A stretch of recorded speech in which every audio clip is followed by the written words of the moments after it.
Yo, what is going on, everyone? My name is Nick, or the Notorious Fantasy, and in today's video, we're going to be talking about my top 5 overrated players for the 2022 fantasy football season. Inside of today's video, we'll be going in depth into 5 different players who I believe, based upon their current ADP, to be very overrated. But before we could get on into things, I would like to ask, if you are new to the channel and you do end up enjoying today's video, to please make sure that you do hit that subscribe button down below. And while you're down there, whether you are new to the channel or not, please make sure that you leave a like on today's video. It would help us out a ton. And if you would like to follow me on Twitter, please do so at Notorious FNTSY. So without further ado, let's get into my top 5 overrated players for the 2022 fantasy football season. We'll begin with Javonte Williams, running back of the Denver Broncos, current ADP on Underdog Fantasy, running back number 6. Now, last night on April 26th, I had to go ahead and look at the date at the bottom of my screen.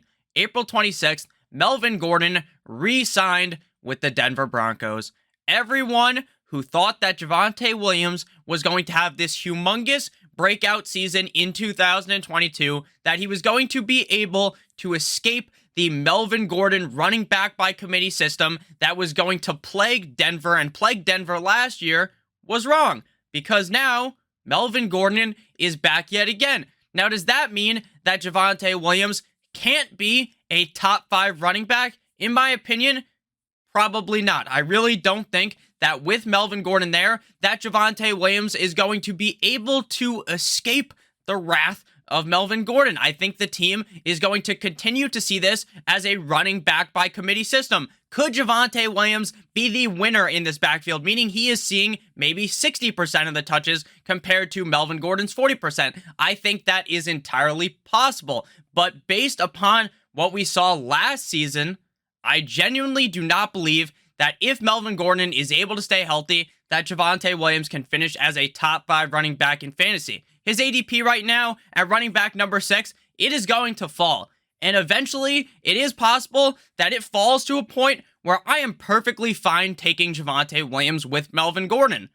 But if his ADP doesn't fall outside of the top 12 running backs, if he is still one of the top 12 running backs being drafted in fantasy drafts, meaning most likely he is a top 2 round pick in fantasy football, then there is no way in hell I will be drafting Javonte Williams with Melvin Gordon there. In 2021, playing in all 17 games in his rookie year, he finished as the running back 17.5 PPR and the running back 28.5 PPR points per game, tied with Clyde Edwards-Helaire. He had 203 carries, 11.9 per game, ranking 15th at running back, 903 rushing yards, 53.1 per game, ranking 13th at running back, 53 targets, 3.1 per game, 17th, 43 receptions, 2.5, 13th, 316 receiving yards, 18.6 per game, 18th, and 7 total touchdowns, 21st at running back. Last season, Melvin Gordon even missed a game. He only played in 16 total games, and he still scored 3 more touchdowns than Javonte Williams. So he had 10 touchdowns to Javonte Williams, 7 touchdowns,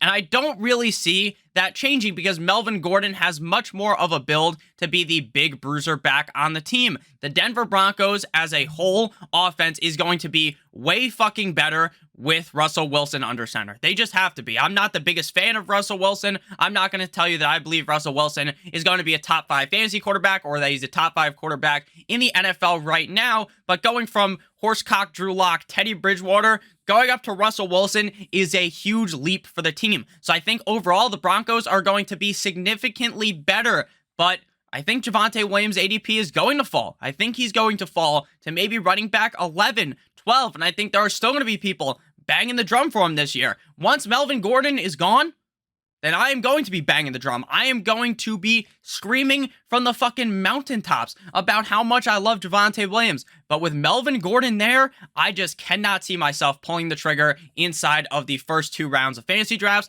Let me know what you guys think about Javonte Williams. Do you think I'm overreacting, or do you think that I'm on the correct mindset here and you will also be fading Javonte Williams early in your fantasy football drafts? At number 2, my second most overrated fantasy football player for today's video is going to be Kyle Pitts, tight end of the Atlanta Falcons, currently coming off the board on Underdog Fantasy as ADP tight end number 3. Tight end number 3. The people being drafted ahead of Kyle Pitts is Travis Kelce, and it is going to be Mark Andrews. And then it's Kyle Pitts. In my opinion, could Kyle Pitts be a top 3 tight end? Yes. but I'm not going to be ranking him at number 3. You have George Kittle below him. You have Darren Waller below him. You have Dalton Schultz, Dallas Goedert. There's a bunch of names. You have Gronk, if he resigns, could easily outscore Kyle Pitts. Kyle Pitts' situation is complete and utter dog shit. They don't have any other weapons outside of Kyle Pitts on the team. They obviously had Calvin Ridley, but Calvin Ridley decided to play some fucking parlays on the games instead of, just staying away from that, just watching the games while he was hurt. And now he can't play for a whole year. They don't have a quarterback. Matt Ryan is gone. They have Marcus Mariota. And maybe Marcus Mariota is better than I believe. But even if he is better than what I thought, this is a team that is going to be down in the dumps, getting the ever-living shit beat out of them. Now, does that mean they're going to be throwing a lot late in games? Definitely. They will. They'll be down for the count. They're going to have to throw the ball. But even with that said, I don't know how teams aren't just going to completely lock on to Kyle Pitts. He's the only guy out there. Maybe they draft a wide receiver. Maybe they do. But I still just don't have this confidence in Kyle Pitts that it is clear that most people have if he's coming off the board as tight end number 3. In 2021, in 17 games in his rookie year, he had a great season. Tight end number 7 in half PPR, tight end number 11 in half PPR points per game. He had 110 targets, 6.5 per game, ranking 5th at tight end, 68 receptions, one off of being very nice, I like, with 69, 4.0 per game, 7th at tight end, 1,026 receiving yards, 60.4 per game, 3rd at tight end, and 1 total touchdown, 48th at tight end. Kyle Pitts has yet to score a touchdown still in the United States, unless you count the Pro Bowl. His only touchdown scored last season was in England. So Kyle Pitts, while he had this great rookie season, everyone expected his rookie year to be even better than what it was. So while he realistically wasn't a disappointment last year, if you drafted him where people were bumping him up to this super high draft pick, a top 5 round draft pick in fantasy football, then he was a huge disappointment to your team. Again, tight end 7 in half PPR, tight end 11 in half PPR points per game. There were tight ends that you could have drafted basically in the last round of your draft that massively outscored Kyle Pitts. And I'm not here trying to tell you that Kyle Pitts can't be this elite player. But with the situation that he has been put in Atlanta, things aren't looking too hot. And I really think we're to see a lot of what we saw last season, where he's going to get a shit ton of targets. But the touchdowns are going to be few and far between, whatever that fucking sentence is you want to use there. But I just don't see it for Kyle Pitts this year. I think he's a good player. I think he's going to succeed in the NFL. There's a reason why he was drafted so highly in the 2021 NFL draft. But in 2022, just like in 2021, there's no way in hell I'm drafting Kyle Pitts as the tight end number 3 off the board. But before we could get into my next overrated player, I would like to give you guys a quick word from our friends and our sponsor over at Underdog Fantasy. Our sponsor, Underdog Fantasy, is known for their NFL best ball tournaments. However, Underdog does not stop there. Underdog has plenty of other contests for you to compete in, including live draft contests and pick'ems in which you can net up to 20 times your entry fee. Use promo code Awesemo, AWESEMO, to get a first match deposit bonus of up to $100. Please make sure that you guys do get started on Underdog Fantasy today. Again, promo code Awesemo, AWESEMO, or just check the link down below in the video description. If you click on the link, it will automatically input the promo code for you. At number 3, we move to another Denver Bronco, and that is going to be Jerry Jeudy, wide receiver of the Denver Broncos, ADP wide receiver number 15. Now, I'm a big fan of Jerry Jeudy. I like what Jerry Jeudy did in college. I don't love what he's done at the NFL level, but again, the quarterback situation in Denver was shit. So you can almost forget what has happened in the past for Jerry Jeudy. I just believe that at wide receiver 15, you are really banking on Jerry Jeudy being the clear alpha wide receiver in this offense when they still have Courtland Sutton, who may just be better than Jerry Jeudy. In 2021, playing in 10 games, he finishes the wide receiver 90 in half PPR and the wide receiver number 71 in half PPR points per game, tied with Randall Cobb, Donovan Peoples-Jones, Mecole Hardman, and Robbie Anderson. When you only play in 10 games, though, I'm not going to expect him to finish super high, but his half points per game total, definitely wide receiver 71, that's terrible compared to where people were drafting him last season. 56 targets, 5.6 per game, 84th at wide receiver, 38 receptions, 3.8 per game, 71st, 467 receiving yards, 46.7 per game, 74th, and 0 total touchdowns. So again, can you take those numbers and throw them out? You almost can. because he has not been given the chance at the NFL level to really have that quarterback that trusts him, to really be given the ball, like throwing the ball where it's near him every single time, right? The quarterback play in Denver has been complete and utter dog shit since he has gotten to Denver. But at the same time, again, I'm not worried about Jerry Jeudy's skill set. I'm not worried about the fact that Jerry Jeudy is going to play like he did with Locke, with Bridgewater, because I think he's going to play significantly better. What I am worried about is that Courtland Sutton is there, and we've seen Courtland Sutton do it at the NFL level, which we have not seen with Jerry Jeudy. And I think when you're drafting a guy at wide receiver number 15, you need to be very sure that this guy has top 12 upside, and I'm just not sure in this Denver Broncos offense that Jerry Jeudy does. I'm going to continue to tread lightly on Jerry Jeudy. I'm not here to explain that this guy sucks ass or something. Again, I'm not trying to do that, but I think wide receiver 15 is drastically overrated compared to the fact that Courtland Sutton is coming off the board as like wide receiver 25. I would rather just wait a couple of rounds and then take Courtland Sutton. At number 4, we have Amari Cooper, wide receiver of the Cleveland Browns, currently coming off the board at wide receiver number 20. In 2021,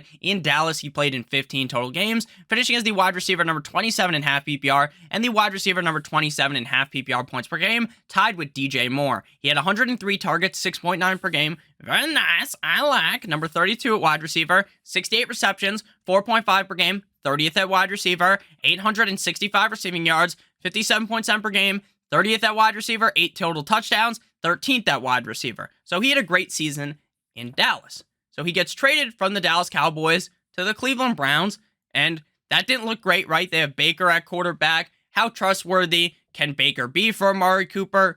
I'm low on Amari Cooper. And then they bring in Baker Mayfield, and now the ADP of Amari Cooper shoots up to the moon, right? Because now he is Deshaun Watson's number 1 wide receiver. And I think if we are talking about 2023 fantasy football, I'm pretty sure that next season I will be very high on Amari Cooper because he's the number 1 wide receiver for Deshaun Watson for 17 games. But this year, my worry about Amari Cooper is that who is going to be the starting quarterback when Deshaun Watson is suspended? My personal belief is that Deshaun Watson is going to get suspended. I believe that the league is going to suspend him for at least 4 games and more likely 8 games. I genuinely believe he is going to get a solid suspension this season. Now, this argument could be null and void. In a couple of weeks, maybe we find out that they're not going to suspend Watson because they have not done it yet. But if they do suspend Watson, how trustworthy can you be of Amari Cooper when you're drafting him at wide receiver number 20? Because for potentially 8-9 games, the guy won't have a quarterback that is great. They're going to get rid of Baker Mayfield. It's not like Baker Mayfield's just going to play weeks 1 through 8 potentially while Deshaun Watson is suspended. If that is the case, then I'm fine having Amari Cooper because I think that Baker Mayfield isn't as complete dog shit as most people would say. And then halfway through the season, they do one of those things like, I don't even know what the contest is called. What is it in the Olympics where they're running and they have the baton and they hand it off, right? They do one of those. Then maybe Amari Cooper can have a great season because Baker Mayfield isn't as bad. Like, again, I said I was worried about Amari Cooper because of Baker Mayfield. But if you're getting 8 games of Baker, 9 games of Deshaun Watson, then hey, Amari Cooper could have a great season. But based upon what I know right now, I feel like Deshaun's going to get suspended, and I feel like Baker Mayfield is going to be flying out of Cleveland. His ass is going to be gone. And if that is the case, with Jacoby Brissett as the starting quarterback for the first couple of games, there's no way I'm drafting Amari Cooper at wide receiver number 20. Even with Deshaun Watson, he might finish outside of that. He might finish outside of top 20. I don't think he will, but it is definitely possible. Number 5, my final most overrated player of today's video is going to be Saquon Barkley, running back of the New York Football Giants. ADP, running back number 14. In 2021, he played in 13 games, running back 32.5 PPR, running back 33.5 PPR points per game. He had 162 carries, 12.5 per game, 26th at running back, 593 rushing yards, 45.6 per game, 35th, 57 receptions, 4.4 per game, 12th, 41 receptions, 3.1 per game, ranking 29th at running back, 263 receiving yards, 20.2 per game, 29th, and 4 total touchdowns, 39th at running back. Do I believe that the Giants are going to be as dog shit as last year. No, the Giants have to get better. The Giants last year were a disaster on the gridiron. The things that Joe Judge were doing was mind-boggling. It was mind-boggling how stupid he was. It really was. It was like Matt Nagy. Like, I call Matt Nagy a stooge, an absolute dumbass. One of those guys that wore the dunce cap in those old movies. That's what Matt Nagy was, but Joe Judge may have been worse. Some of these play calls, like it's second down, or was it third down on the 1 yard line, and you're doing a QB sneak when you're down by 14 to the Washington football team. What in the absolute fuck was this guy thinking? Now, the team's going to get better, and I think Saquon is going to be significantly better than running back number 32. But based upon Saquon Barkley's track record as of recent, I don't want to draft this guy at running back number 14. I would rather miss completely on Saquon Barkley because I know how good this guy is. I would rather just fade him at running back 14 because I think that he could finish as running back 24. And I would rather just draft someone else there. I would rather just draft in the second, third round where you can draft Saquon Barkley, just draft Cam Akers. Just draft David Montgomery. Guys going in the similar range to Saquon Barkley or even later, and I would feel much more confident with that pick. Now, this take isn't even coming from a place of bias because I haven't drafted Saquon Barkley in the last 2 years when he's been hurt, when he hasn't been playing well.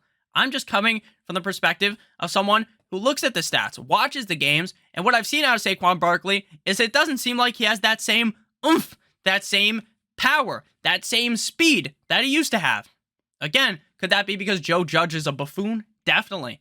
But at running back number 14, I'm not drafting there. I got him ranked as my running back closer to 18, closer to 20. There's no way I'm drafting Saquon Barkley at running back number 14. So let me know down below in the comment section what you guys think about all these players. Do you think that they're not overrated? Maybe they're underrated based upon where they're going, or maybe they are just properly rated. Let me know your most overrated fantasy football player down below in the comment section. Please make sure that you guys do go ahead and check out Underdog Fantasy, promo code Awesemo, AWESEMO, for a first match deposit bonus of up to $100, or click the link in the video description. I love you guys all. I hope you have a great rest of your guys' day, and as always, good boy!